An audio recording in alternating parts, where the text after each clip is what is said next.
Je crois que actuellement le camp présidentiel en France, ces revers-là s'expliquent par les contre-performances, que ce soit en France, mais aussi surtout en Afrique, de la politique du gouvernement, ou en tout cas de la gouvernance Macron. Surtout en Afrique, Macron a fait une mauvaise lecture de l'actualité en Afrique.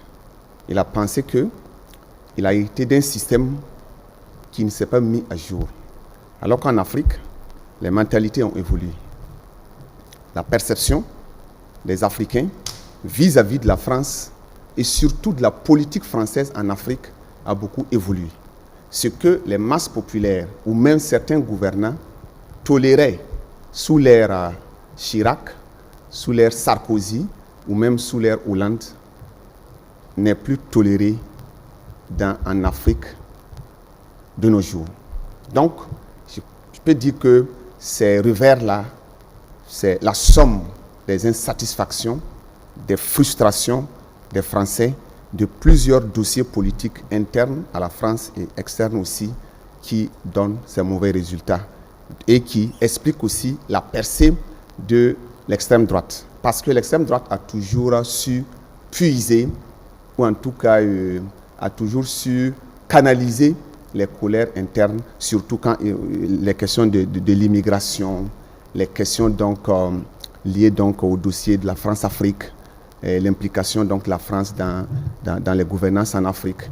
La droite a toujours surfé sur cela pour imposer, en tout cas pour s'imposer dans les élections. Et je crois que ce n'est pas aussi nouveau. Quand on remonte un peu l'histoire de l'extrême droite française, depuis les années 2000 jusqu'à maintenant, déjà en 2002, Jean-Marie Le Pen était arrivé au second tour. Il avait battu Jospin et il était au second tour avec Chirac. En 2012, Marine Le Pen était aussi arrivée, pas en 2012, en 2017, elle était aussi arrivée donc au second tour des présidentielles.